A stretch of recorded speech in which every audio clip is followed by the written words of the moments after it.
Hello guys, आप सभी की प्रिपरेशन कैसे चल रही है। अभी हम लोग कुछ क्वेश्चंस करेंगे यूजीसी नेट इकोनॉमिक्स के। हम लोग डेली क्वेश्चंस करते हैं यूजीसी नेट इकोनॉमिक्स के। तो अगर आपको यूजीसी नेट इकोनॉमिक्स के क्वेश्चंस प्रैक्टिस करना है तो आप यहाँ पर UGC net economics question series में आप क्वेश्चन प्रैक्टिस कर सकते हैं। और न्यूमेरिकल क्वेश्चन के लिए मैंने एक अलग प्लेलिस्ट अभी रिसेंटली क्रिएट किया है, तो आप वहाँ पे न्यूमेरिकल्स कर सकते हैं और कुछ मैंने कंसेप्ट पढ़ाया हुआ भी है। ठीक है, तो आप इस चैनल को सब्सक्राइब कर सकते हो और बेल आइकन को जरूर प्रेस करें, इससे आने वाले सभी वीडियोस की नोटिफिकेशन आपको मिल जाएगी।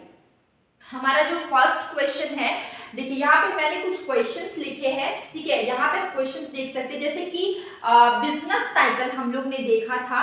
ठीक है, जनरली बिजनेस साइकिल का 4 स्टेज, हम लोग 4 फेज बोलते हैं, फेज या स्टेज हम लोग पढ़े। ठीक है, हम लोग के क्वेश्चंस में भी 4 स्टेज आ जाता है। ठीक है, तो वो हमारा मैंने बहुत पहले पढ़ाया था, RERB। ठीक है, आर क्या, रिसेशन, एक्सपेंशन, रिकवरी, डिप्रेशन। ठीक है, तो ये 4 स्टेजेस इंपॉर्टेंट है। कौन कौन से? RERD, रिसेशन, एक्सपेंशन, रिकवरी और डिप्रेशन। ठीक है, 4 फेजेस ऐसे सर्कल में, मतलब आपको क्वेश्चन पूछ जाते हैं, क्रोनोलॉजिकल ऑर्डर में भी पूछे जाते हैं। ठीक है, तो ये क्वेश्चन भी पूछा गया था कि 4 फेज आपको बताना है बिजनेस साइकिल का। तो आप याद रखिए RERD मतलब कि रिसेशन, एक्सपेंशन, रिकवरी और डिप्रेशन। ठीक है, तो ये हमारा हो गया।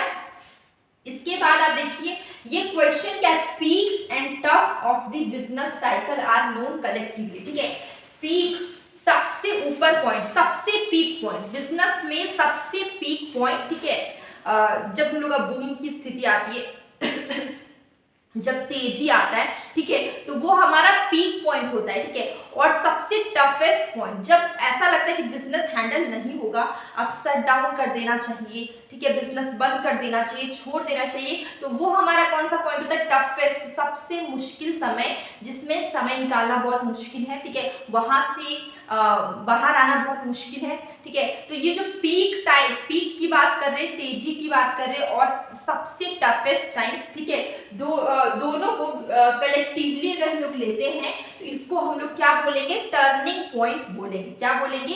टर्निंग पॉइंट बोलेंगे। ठीक है, अब इस क्वेश्चन को थोड़ा और भी अच्छे से समझने के लिए मैंने यहाँ पे एक छोटा सा बनाया हुआ है। देखिए, पीक मतलब सबसे ऊपर वाला, जब आप इसको बूम भी बोल सकते हैं। ठीक है, बूम भी जहां पर जो बिजनेस होगा वो सबसे बहुत अच्छे तरीके से चल रहा है, अनएक्सपेक्टेड अच्छे तरीके से चल रहा है। ठीक है, इसको हम लोग तेजी बोलते हैं। अब देखिए रिसेशन में डाउन जा रहा है। ठीक है, ये हमारा, ये जो अंदर का पोर्शन है ये डिप्रेशन था।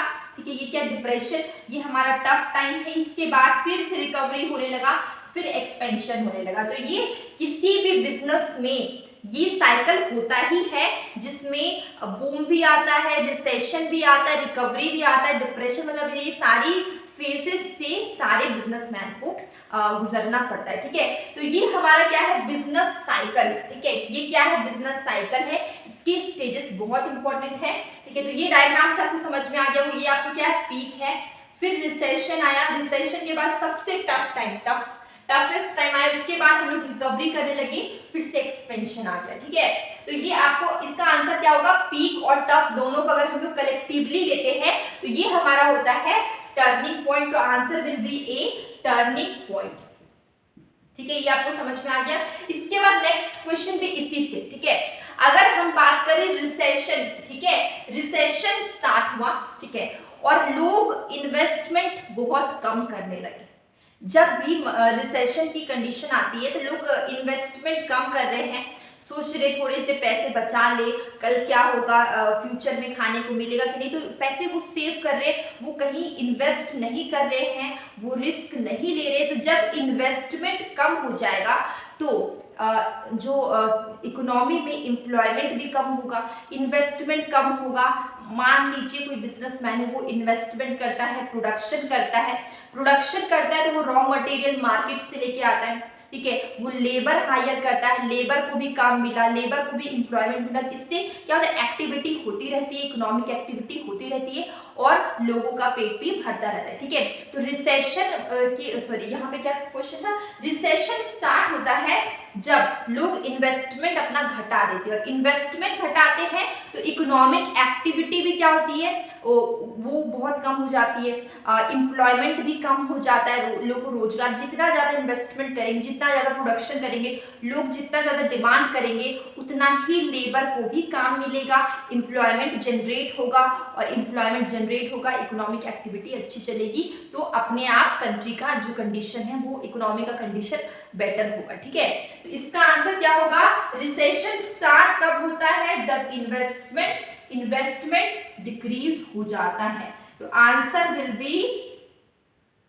बी इन्वेस्टमेंट, आंसर क्या हो गया, बी इन्वेस्टमेंट, ठीक है। ये चीज आपको समझ में आ गई। नेक्स्ट क्वेश्चन देखिए, नेक्स्ट क्वेश्चन अगेन इसी से है, ठीक है।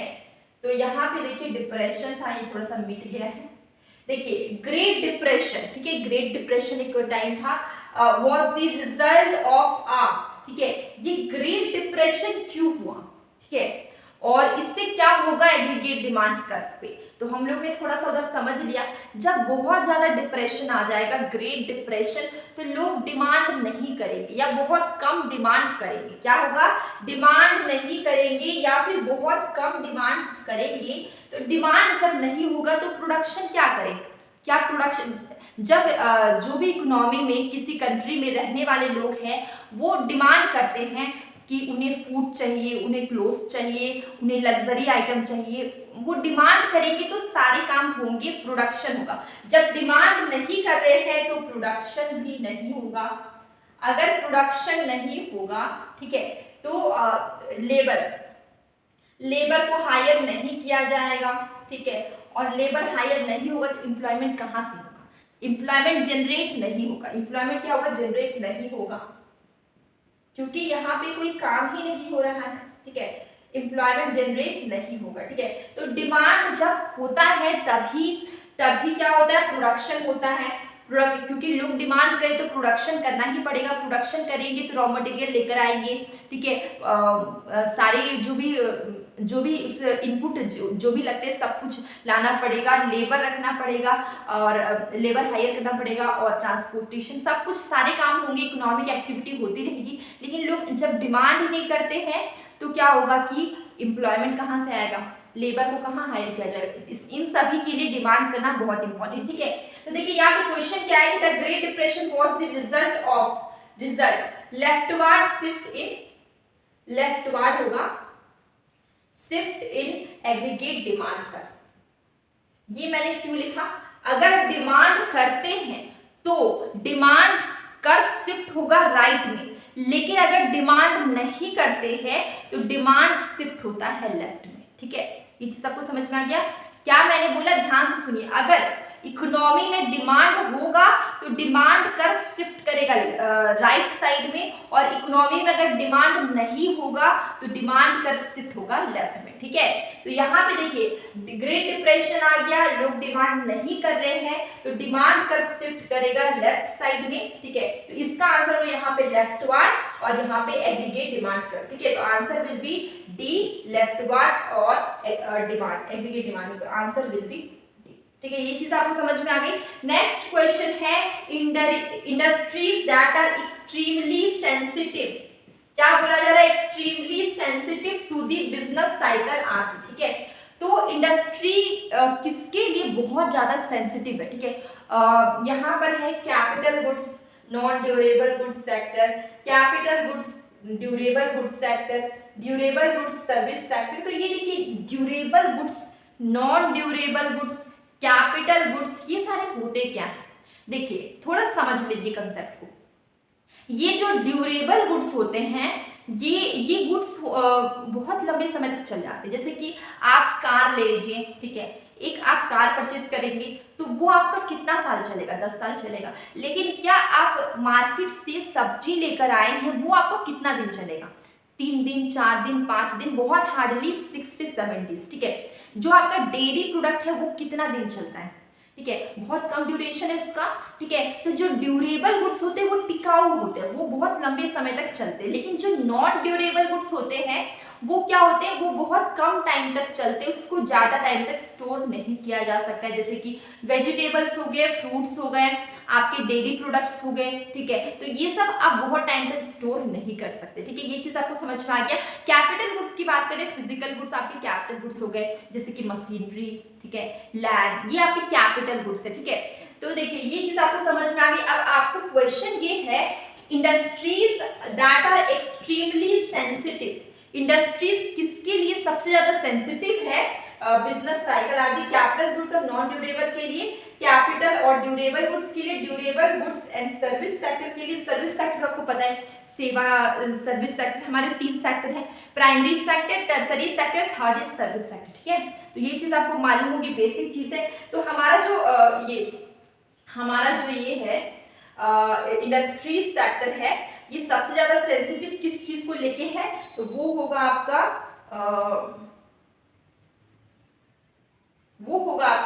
ये capital goods and non durable goods के, capital goods and non durable goods sensitive है, capital goods and durable goods. Answer will be capital goods और ड्यूरेबल गुड्स को लेके इंडस्ट्री सेक्टर सबसे ज्यादा सेंसिटिव है, ठीक है। इंडस्ट्री की बात कर रहे हैं तो ये कैपिटल गुड्स क्या होंगे, फिजिकल गुड्स, ठीक है, और ड्यूरेबल गुड्स, ये दोनों को लेके इंडस्ट्री सबसे ज्यादा सेंसिटिव है। तो answer will be capital goods and durable goods. Answer will B, इसका आंसर हो जाएगा कभी capital goods and durable goods, ठीक है।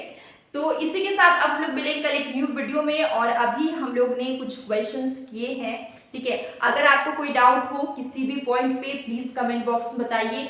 और मैं डेली मॉर्निंग में MCQs क्वेश्चन पोस्ट करती हूँ, जो कि आपकी प्रीवियस ईयर के क्वेश्चन पेपर से ही लिए होते हैं, तो आप उससे भी देखा करिए, आपकी प्रैक्टिस होती रहेगी।